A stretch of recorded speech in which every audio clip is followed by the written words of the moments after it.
good afternoon, good evening. This is Obadiah Apataki Theaters, brought to you by Omidina Productions. I am Oba. Today, we are going to discuss an issue or a concept that I, number one, will give this disclaimer that number one, I am not nearly qualified to speak on this subject due to influence and the need for people to understand certain things. I am going to speak on this subject.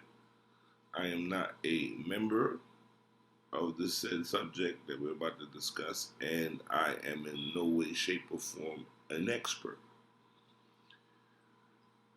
Today we are going to discuss Iyami, the mothers, the witches,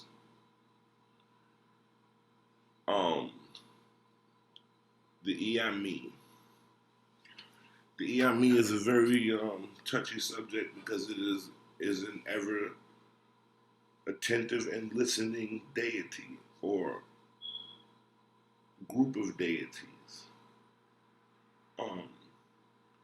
When I was a young man, it was not custom to even say their name. So understand and please bear with me as I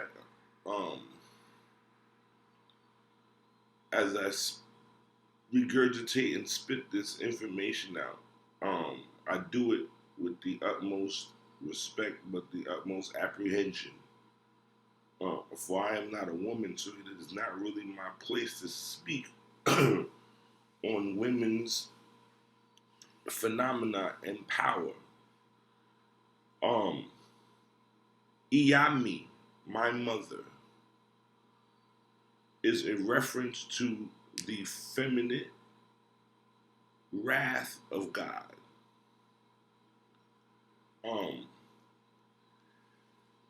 And I use wrath because of the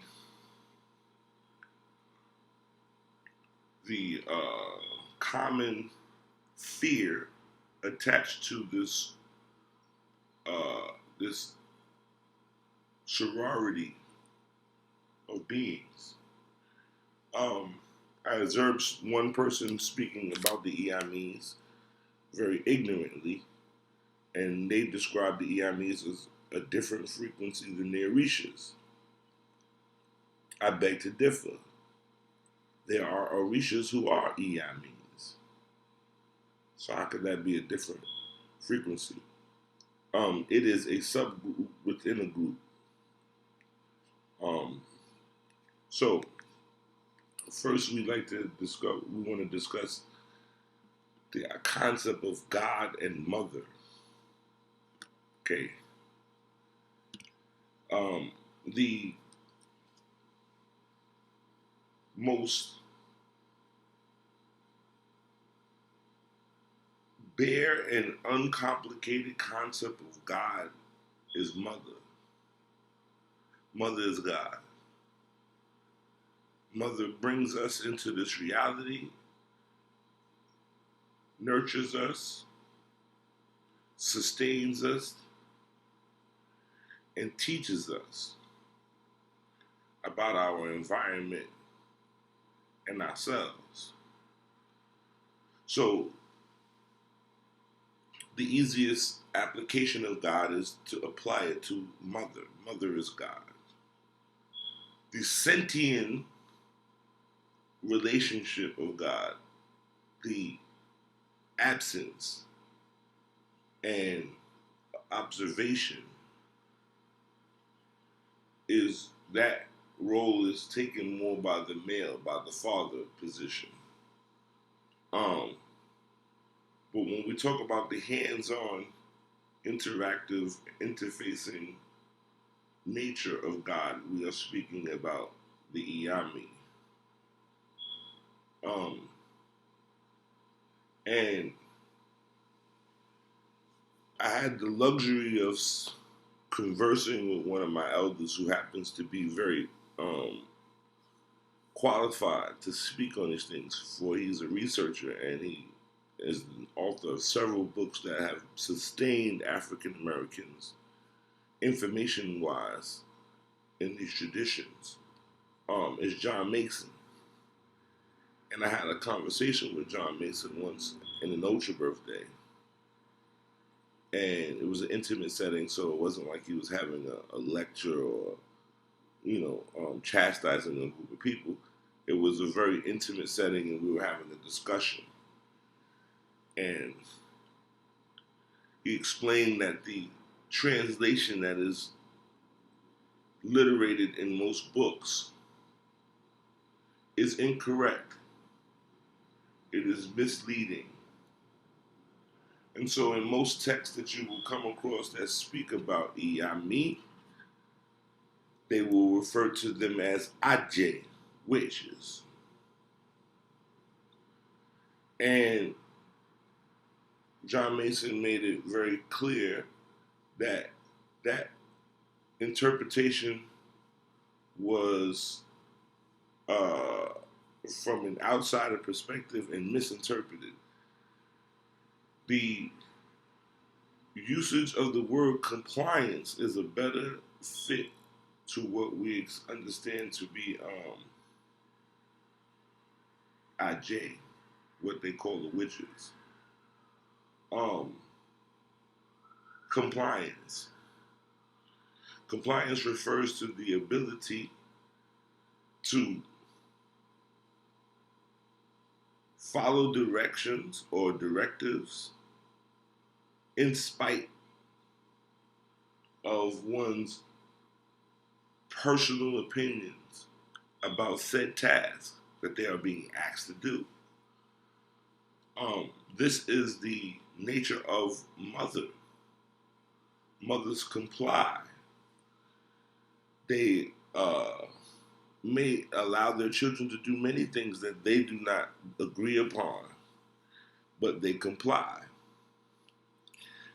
When speaking about feminine energy, we understand that true mastery of feminine energy is the ability to comply. That is a different concept than to submit. Submit is to give up all of your ideals, your opinions, and to forego in the direction that the person inflicting the submission upon you directs you to. Compliance is for the better good.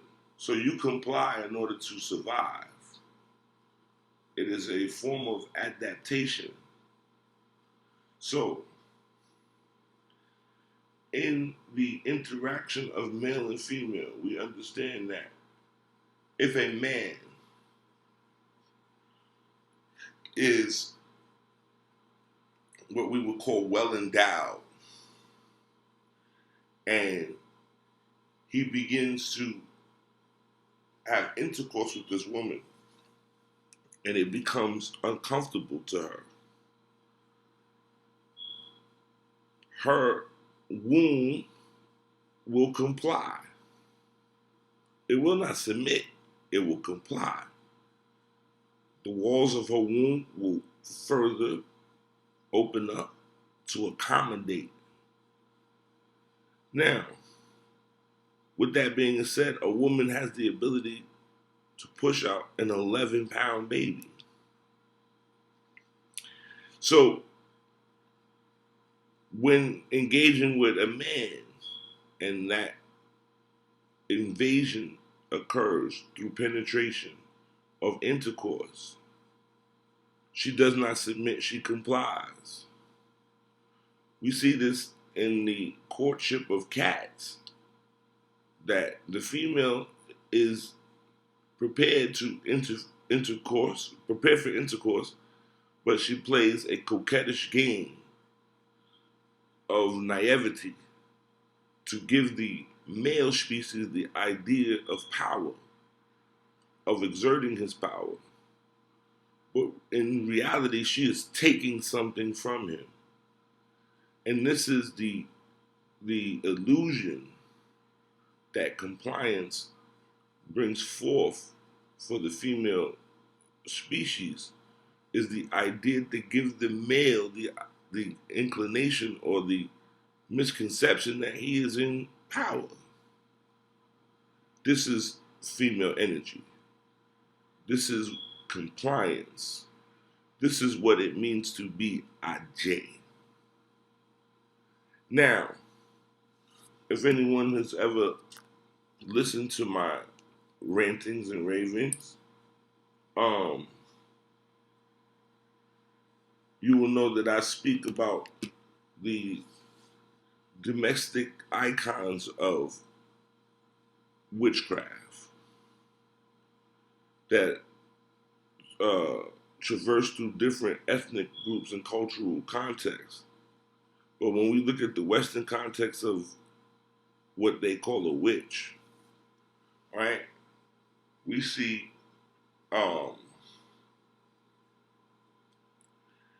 domestic symbols: a broom, a cauldron,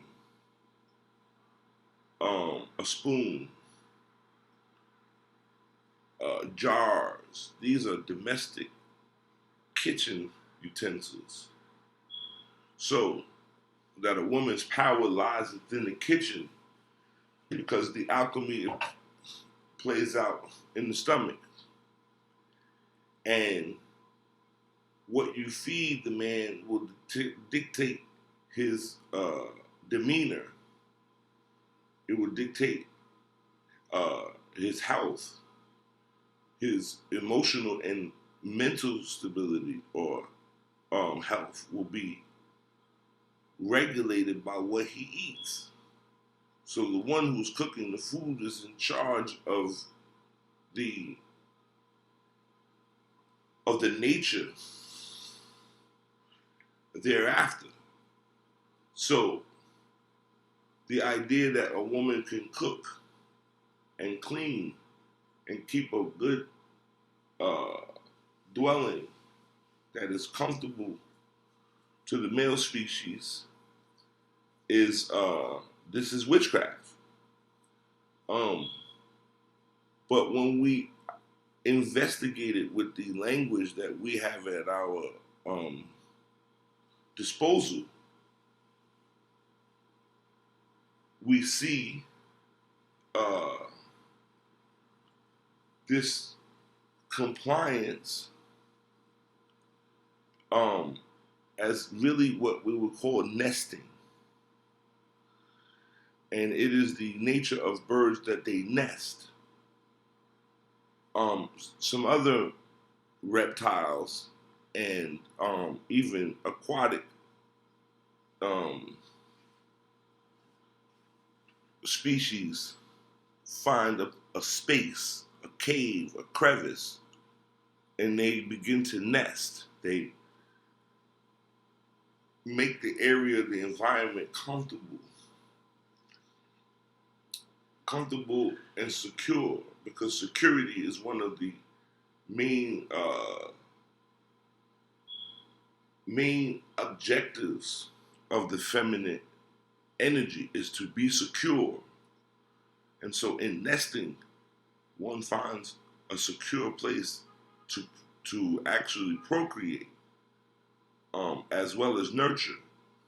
So this is why we see that birds are directly associated to the Iyami, to the Aj, because they have the ability to nurture. But at the same time, for their nurturing, they have a malevolent side. And this is expressed by the idea that the serpent lays eggs, but it still hunts for eggs. It'll eat somebody else's children. This is the nature of life. It's for survival and security. And so women become the strongest purveyors of this idea and these principles. Okay? So that we see that birds nest and lay eggs, but birds will destroy another bird's nest because of competition. Um, and so we see these nuances play out in today's societal feminine movement. Um, you see that women will express an ego and the ability to compete. This is a regulation of population. This is one of the things that regulates population is the ability to envy, to fear, and to attack. And so it is a mechanism put in place to regulate because women have the ability or the feminine has the ability to continue to procreate. And so this is why we find ourselves being uh, controlled population wise by natural occurrences, some natural occurrences that we don't even address, as well as what we understand to be homosexuality. These are things that God is in place to create population control. Not everyone will procreate or reproduce. Um, and so we look to the Iami as the feminine principle of God that is wrathful. Okay. Um, Now in the spiritual realm, the mothers are like Big Brother. They are always watching. They are recording. They are taking notes on what we do. It is said that the birds sleep in the tree during the mid evening to nighttime, and they watch and they listen in a uh, lucid, um, in a very lucid state.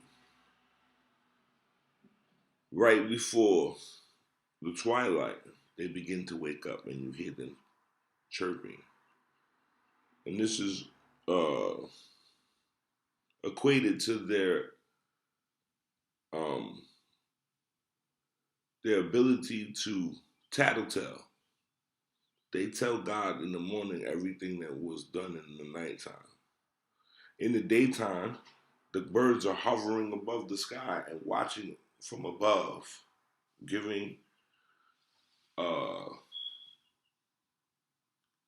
giving a recording of what is happening here. On the spiritual realm, they defend us, but they also attack us. The Iamis can attack. And so this is the paradox of the Iami is that they will give birth, but also assist in aborting, assist in miscarriage. They will assist in consuming children in the wombs of their mothers. Um, this might be considered an early defense system from heaven to ensure that bad spirits don't come here and are nurtured to create what the Western world commonly knows as the Antichrist or the adversary of God. Um, and so the Iamis are said to eat unborn children in the wombs of women. Um, and I see this as an early defense system in heaven to make sure that no one crosses the border that doesn't belong. But the nature of something that nurtures to uh, covertly into another nest and assassinate those eggs before they can hatch. This is the paradoxical nature of women.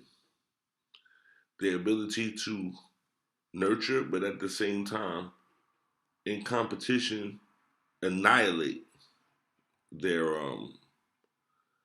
their adversaries. Okay, and so in the spiritual realm, the Iamis have a long reign.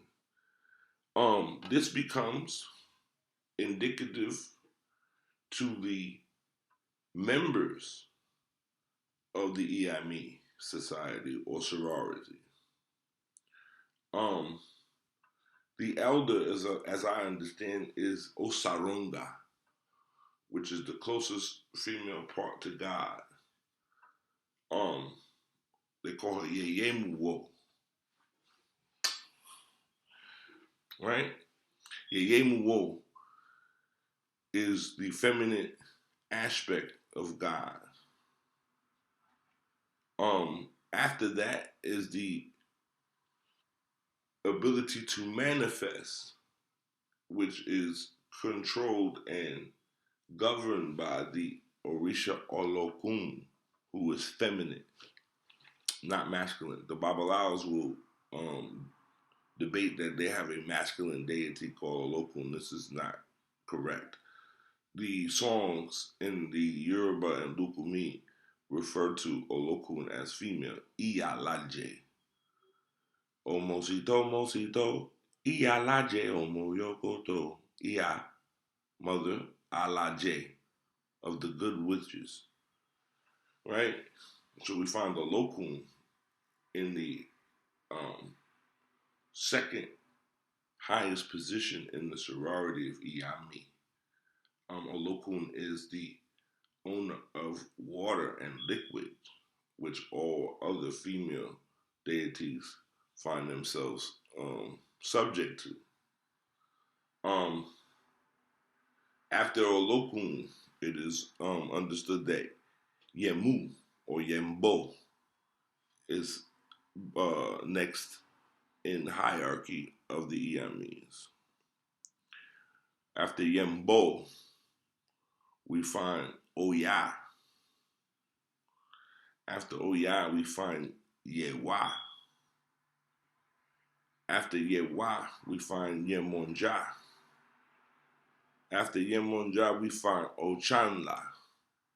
After Ochanla, we find Oba Nani,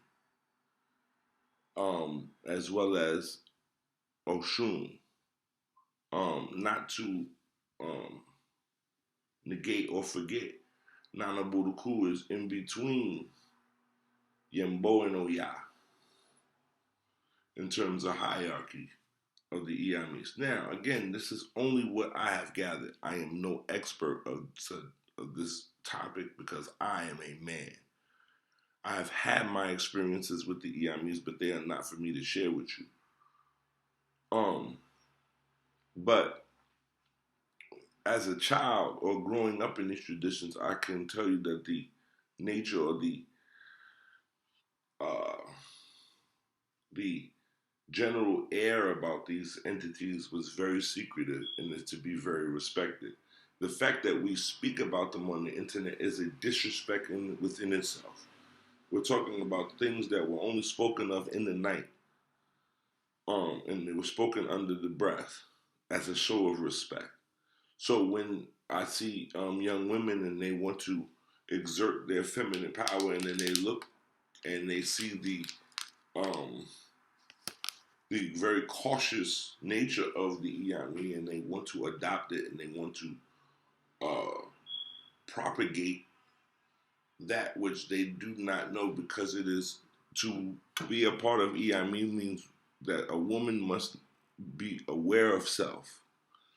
And it is quite obvious that many women today are not aware of self or not aware of the value of feminine energy. They want to compare feminine energy to male energy, and there is no comparison because they are opposites.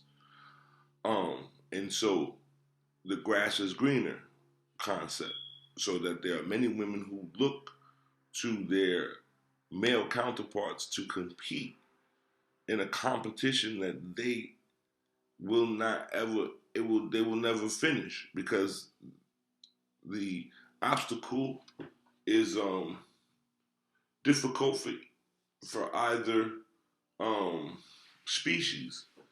So you get this idea that I'm going to come in contact with my feminine. Now, in Yoruba land, I am sure that there are some sororities that congregate under the auspice of Iyami. In the diaspora, this is not so. This is the idea is that all women who are born with a vagina and breasts and menstruate belong to Iyami. There is no known ritual initiation within Lukumi. There are subgroups, um, egg bays, or little sororities where women may discover the power of Iyami and propagate it and worship it. Again, I am no expert to that because I've never been to any of that because I am a man. So I simply can only give you what I see. Um, but what I do see is the propagation of misinformation. People find these books and they find these concepts and they begin to uh, dwell and use their juvenile intellect to make logic of things that they have yet to even truly see the core of. And so people apply their logic based on the references and information and data that they have available. But if you have no reference for something else, then you really are just, as they say, shooting from the hip, right? Hypothesizing. I'm doing a bit of it myself. I'm only doing this video because I was asked. I do not have any interest in speaking on that, which I am not an expert on. And so I don't normally speak on Yami, although I've had my own relationship and incidences.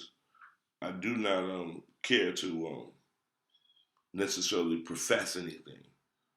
Um, so now, what is the? So we talk about what is the purpose in terms of the regulation of the. Well, okay, in a spiritual sense, the Iamis represent that ability to not give birth to life, the miscarriage, the abortion. Um, these are tools that the EIME use to punish or to educate.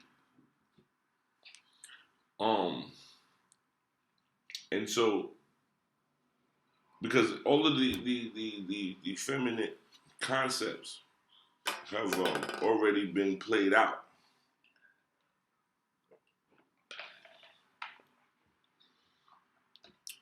So when in a modern society, when we make a fuss about abortion, understand that this concept has already ethereally been played out. We find that the Orisha Yewa is guilty of aborting her daughter Bromu in attempts to uh, take what was in her stomach out because she was unaware and was ignorant to the procreation process. We see Oya throwing a leg bar in the garbage because he was too much to handle. This is an idiosyncrasy of today's society, of society, period. Women have always thrown babies in the garbage. Um, we see Oshun with twins overwhelmed to the point of having them confiscated from her. We see that in today's society with mothers. All of these nuances and um, situations and circumstances have already played out. Each one of the female Orishas is there to represent a different archetype of a different type of mother. And so we have a range of them. So that when we look at a local talks about a mother who is not nurturing. Okay, nothing in the ocean is breastfed, with the exception of whales, and they don't belong in the ocean. They actually entered the ocean because they are warm-blooded mammals.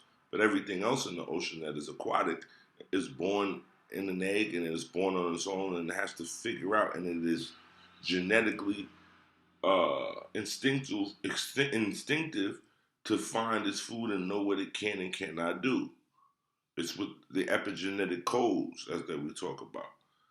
Um, the concept of nurturing comes from Yembo. Now, evolution tells us that fish gave birth to birds. We see this with the serpent.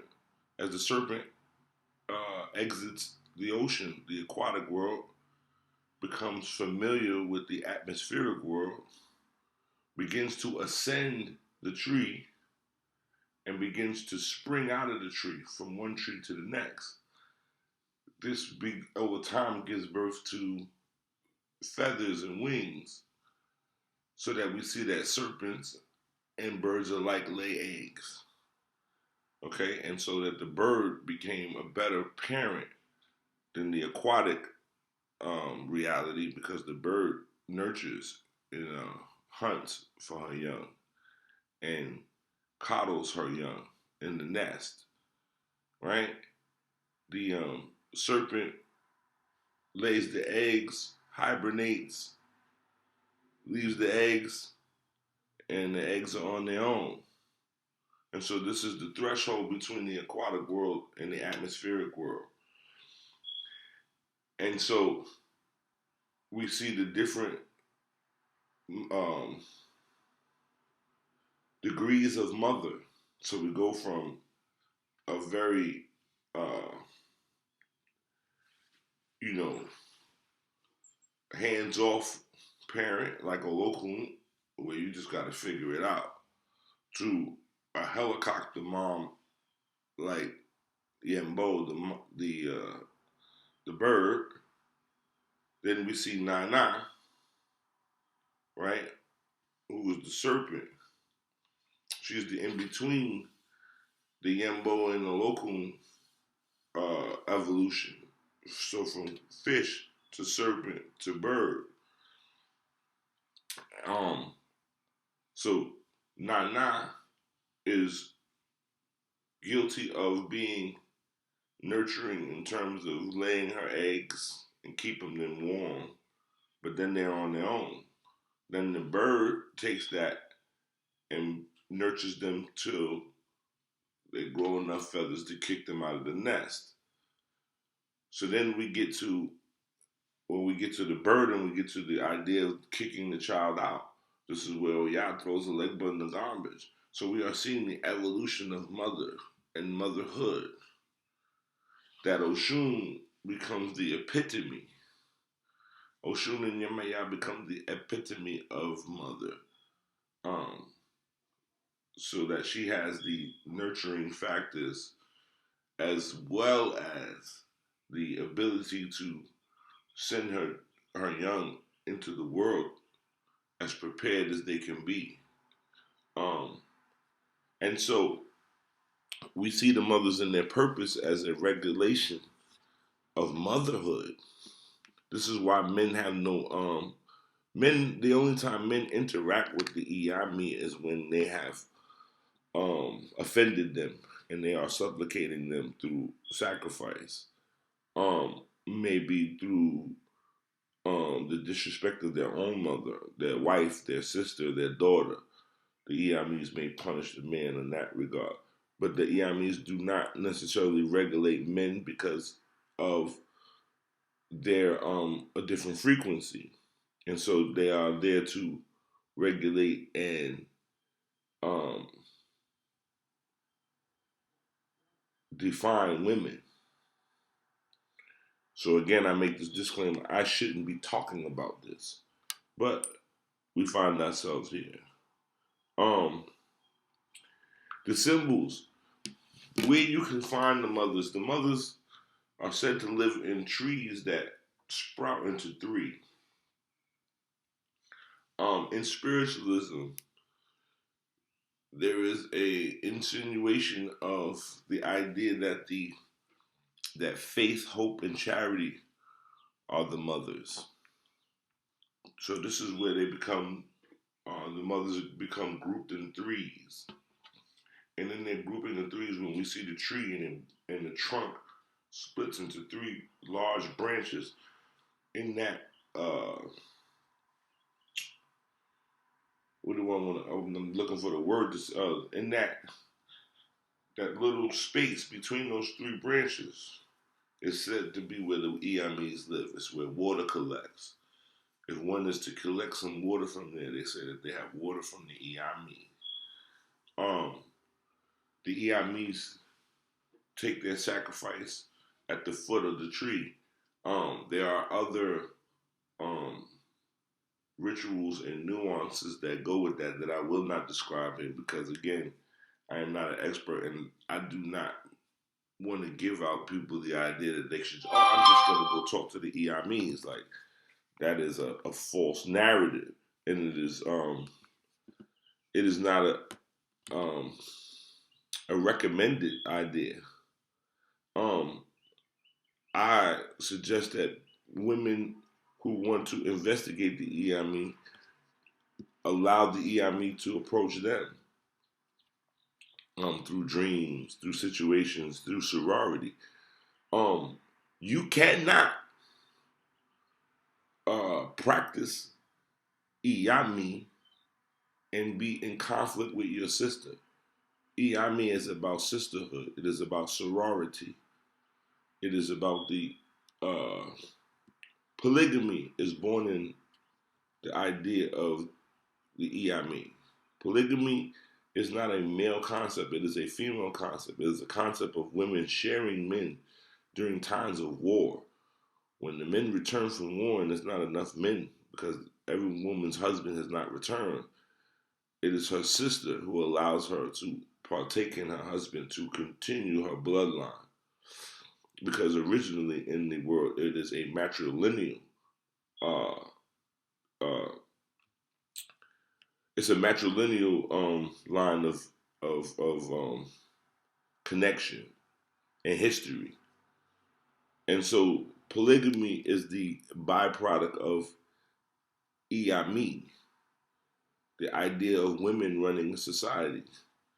Um, and so symbolically, um, I have never seen an icon for Iami, but I have yet to go to Yoruba land, and even in Yoruba land, from place to place, they have a different conceptual idea of worship and sacrifice.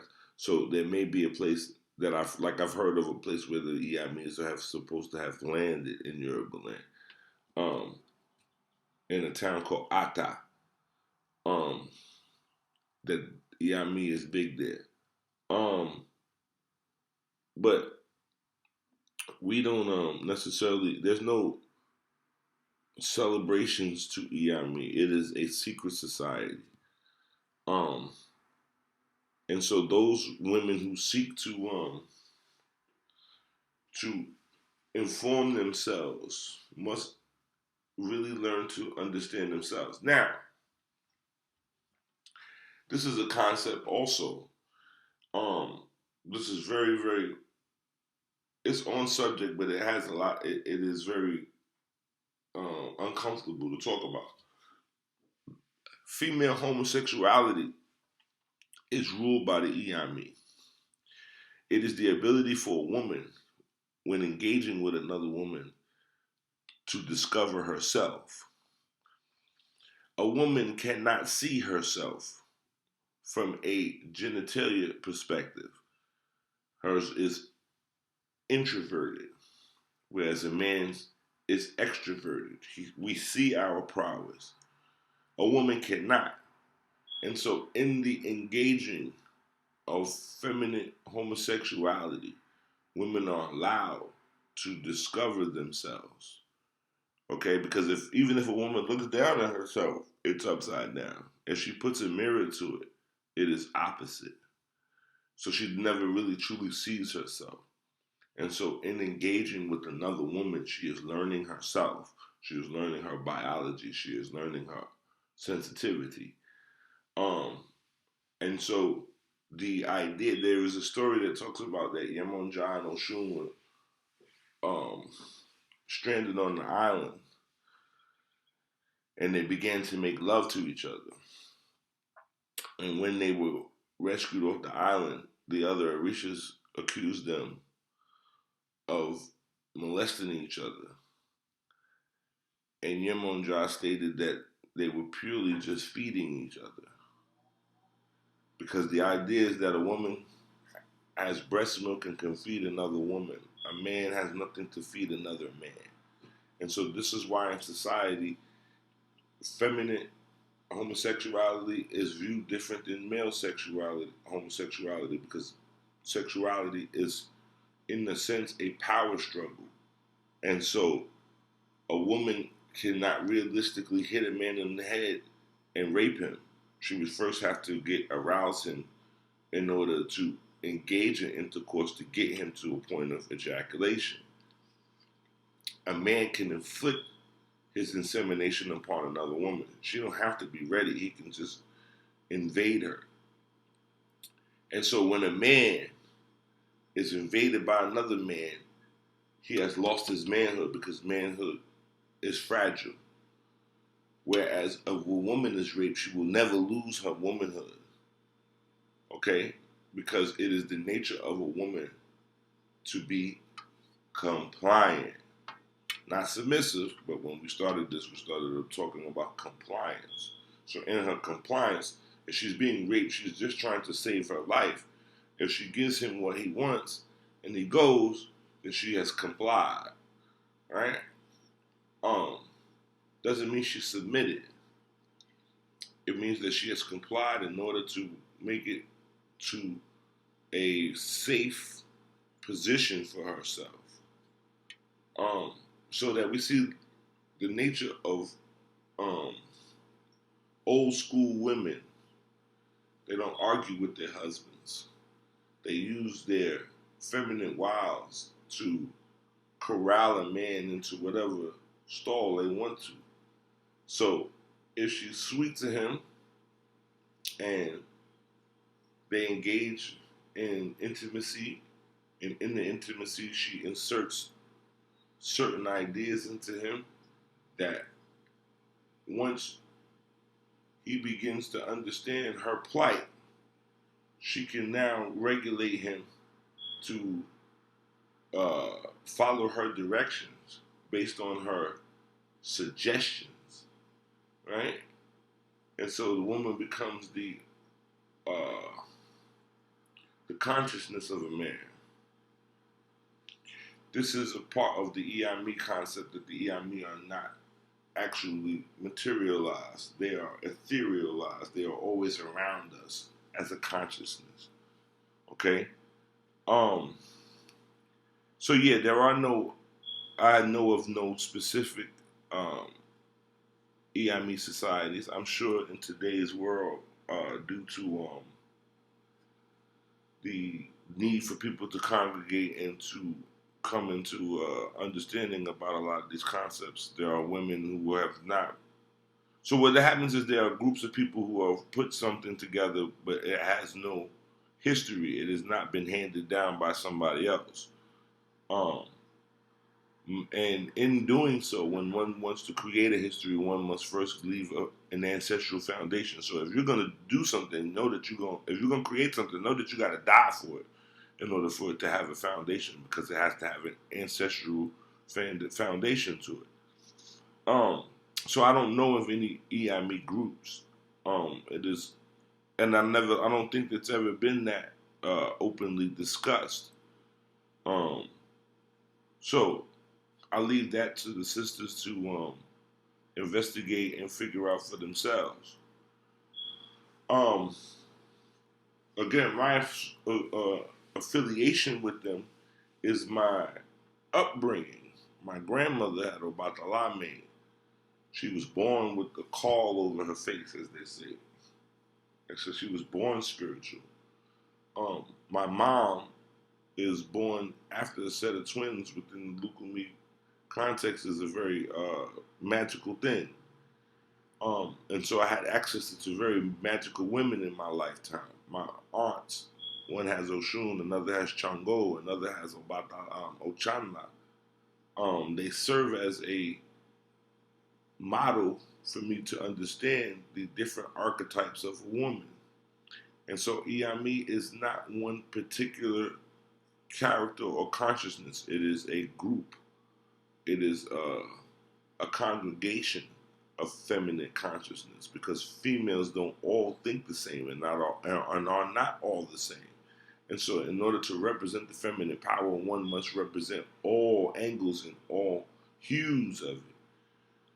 And so, this is why we understand that it is the feminine sorority of God that we see the Iamis propagating in the world.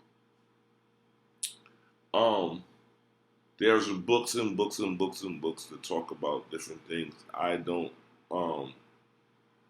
engage because this is an oral tradition, and so what I've learned has been orally passed on. There's a lot of books, but these are usually written by people who are observers and outsiders. And so from a very young age, I've had to supplicate the Iamis because of the frequency in which that I come in. So again, I could not stress the necessity for women to investigate themselves, and so if I had to bet, that would be the only known method of initiation into EME is the self-exploration of woman. And in the self-exploration of woman, one does not come out trying to imitate a man. Those women who feel the need to imitate men, I feel sympathy because they are neglectful of their own feminine power. And so feminine power is not the same as male power. There is no need for women to exert an ego. In a polygamous society, if there's 6 wives, the husband can get all 6 of them pregnant as long as they can bear children.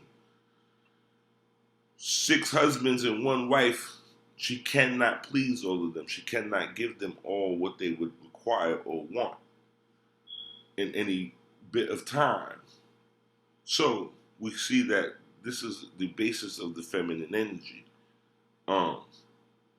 So yes, it is the exploration of, that is the initiation, the exploration of woman to understand oneself, to have a confidence and an acceptance of one's body parts and all of the functions, so that we understand that in a woman, all of the body parts that we as men desire all have a nurturing and creative aspect.